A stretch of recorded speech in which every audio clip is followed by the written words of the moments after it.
스프링클러 문제로 시선을 돌리지 말고 주목을 받아야 되는 것은 중국 배터리로 인한 화재라는 것을 꼭 주목하셨으면 좋겠습니다.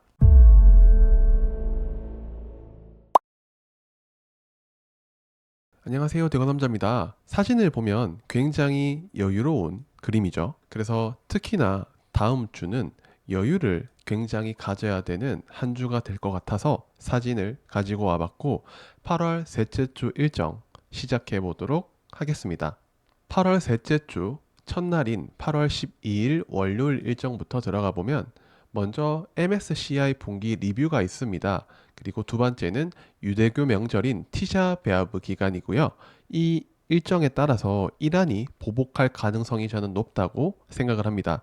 그리고 세 번째는 서울 AI 폴리시 컨퍼런스 2024가 있습니다. 네 번째는 전기차 화재와 관련한 대책 회의가 환경부 차관 주관으로 있기 때문에 이 부분에서 어떤 이야기가 나올지 주목을 해 봐야 된다고 생각을 합니다. 그러면 제가 정리한 일정을 보시면 첫 번째는 MSCI 분기 리뷰에 대해서 8월 30일 장 마감 이후에 MSCI 지수에 반영이 될 예정입니다. 관련주로는 LS 일렉트릭이 가장 유력하고요. 두 번째 에코프로 머티, SKI 테크놀로지까지 있습니다. 현재 시장 상황 그리고 실적과 전력 수요의 상황까지 본다면 높은 가능성이 있는 종목은 LS 일렉트릭이 아닐까라는 생각이 들어서 준비를 해봤습니다.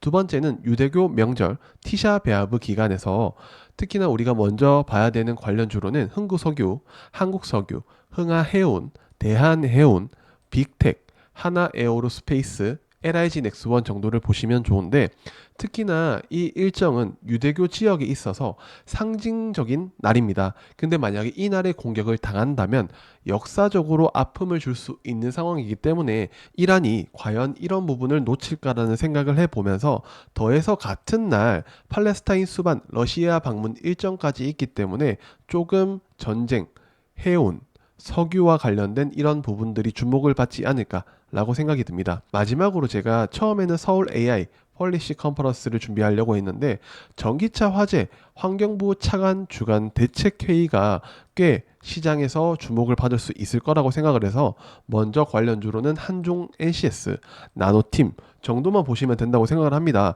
낮은 시총인 신진 SM, EM 플러스, 파라텍까지는 있지만 우리가 이거를 먹어서 과연 얼마나 수익을 낼 수 있을지, 과연 얼마나 큰 비중 투자를 할 수 있을지 의문이기 때문에 그냥 이런 기업이 있다 정도로만 참고해 주셨으면 좋겠습니다. 각 완성차 업체들의 배터리 실명제에 대해서 화재 시에 예방 소재에 대한 주목도가 점점 올라갈 것으로 생각이 됩니다. 확실하게 짚고 넘어가자면 스프링클러 문제로 시선을 돌리지 말고 주목을 받아야 되는 것은 중국 배터리로 인한 화재라는 것을 꼭 주목하셨으면 좋겠습니다.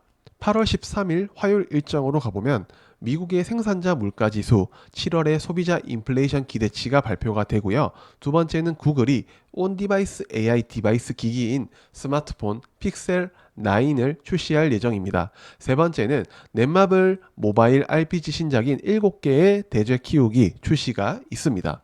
하나씩 보면 첫 번째 생산자 물가지수 7월 소비자 인플레이션 기대치가 발표가 되면 우리가 봐야 되는 것은 금융주나 저 PBR 실적주로 인해서 금리 인하 수혜주까지 팔로업을 해보시면 되는데 실적은 무조건적으로 하반기에는 체크해 보셔야 되는 부분 중에 하나입니다.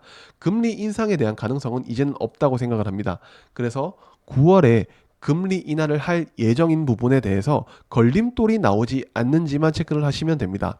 두 번째는 구글이 온디바이스 AI 스마트폰인 픽셀 9을 출시할 예정인데요.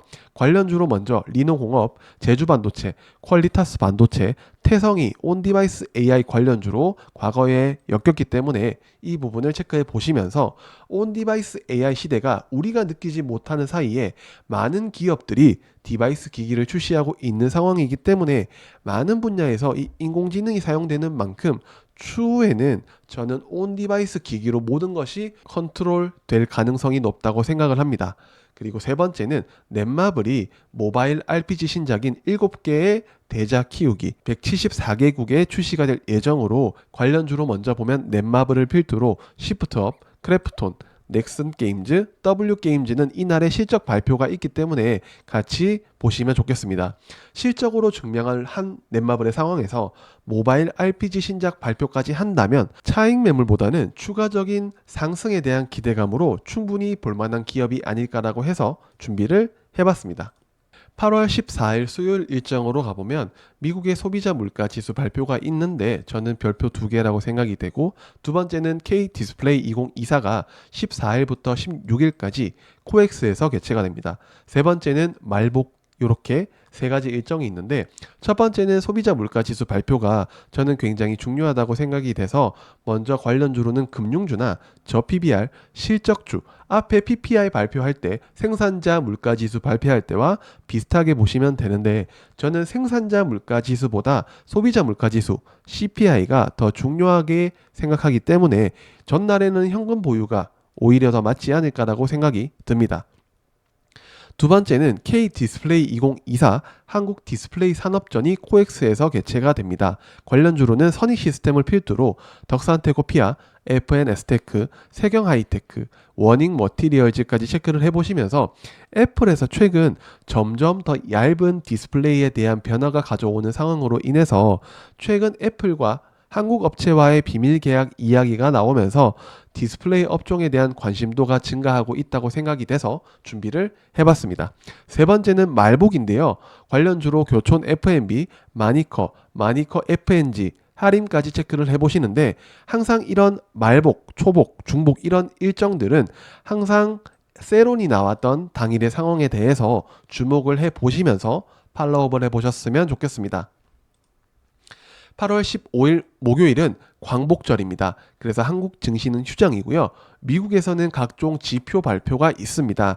신규 실업수당, 연속 실업수당 청구 건수 발표가 있기 때문에 이 부분을 보시면서 수출입 물가 지수와 소매 판매 부분도 별표 하나로 보기 때문에 이 부분을 체크해 보시고, 산업 생산 지표도 발표가 됩니다.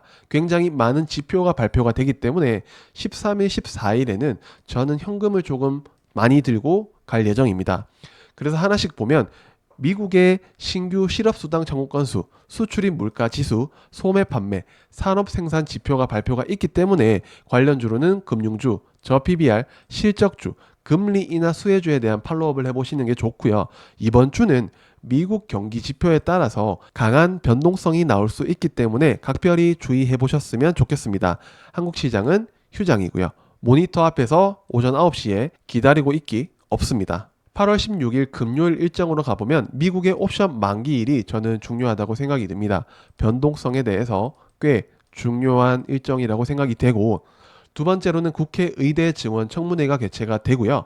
세 번째는 유라클의 신규 상장이 있습니다. 모바일 소프트웨어 관련 주로 보시면 좋을 것 같은데, 첫 번째는 미국 옵션 만기일이 있습니다. 시장을 예측하는 종가 베팅보다는 현금을 보유하는 계획을 가져보면 어떨까라고 생각이 듭니다. 두 번째로는 국회가 의대 증원 청문회를 개최를 합니다. 관련주로 보면 뷰노, 인성정보, 유비케어, JLK, S코넥, 토마토 시스템까지 보시면서 국회 교육위원회, 야당 주도 의대 증원에 따른 교육 여건 점검을 위한 청문회가 개최될 예정으로, 의대 정원 2,000명 증원에 대한 효과성 검증이 저는 끝나지 않을 숙제라고 생각이 돼서 이 부분에 대해서 우리가 왈가불가할 필요는 없습니다. 우리는 주식 투자자로서 그냥 관련주가 어떤 게 있고 어떤 게 차트가 좋고 상황이 좋은지 그 부분만 보시면 좋겠습니다.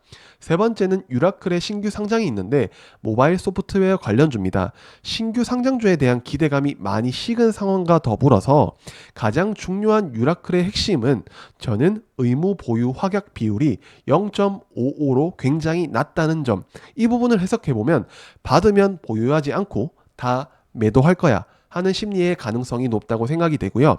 두 번째는 유통 가능 비율이 56%로 굉장히 높습니다. 해석을 해보면 시장에 풀리는 물량이 많고 차익 매물이 출하될 가능성이, 물량이 많다고 해석을 해볼 수가 있겠습니다. 마지막으로 각 코스피, 코스닥의 지수 상황을 보고 마무리를 할 건데요. 코스피 지수는 저항 지수의 위치를 먼저 체크를 해보시는 게 저는 중요하다고 생각이 됩니다. 첫 번째는 2610포인트, 요 부분이죠. 두 번째는 2665포인트, 세 번째 가장 중요한 부분인 2720포인트를 필두로 2770까지 부딪히는 라인이 상당히 많습니다. 그래서 코스피보다는 저는 코스닥이 더 유리하다고 생각이 되고, 굳이 지금 아리까리한 상황에서 내 계좌를 운에 맡길 필요가 있을지에 대한 의문점이 있습니다. 마지막으로 코스닥 지수를 보면 저항 지수의 위치는 765포인트 그리고 800포인트, 830포인트를 필두로 진짜 코스닥이 제대로 올라가기 위해서는 이 850포인트가 중요한 자리라고 생각이 듭니다.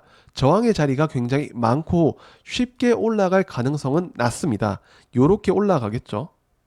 그래서 저는 지수의 상황을 꼭 보면서, 특히나 다음 주는 우리가 운에 계좌를 맡길 필요가 없고 지수의 상황을 계속적으로 체크를 하면서 조금 더 여유를 가지면서 주식시장을 바라봤으면 좋겠어서 영상을 준비해 봤습니다. 그러면 저는 다음 영상에서 뵙도록 하겠습니다. 안녕.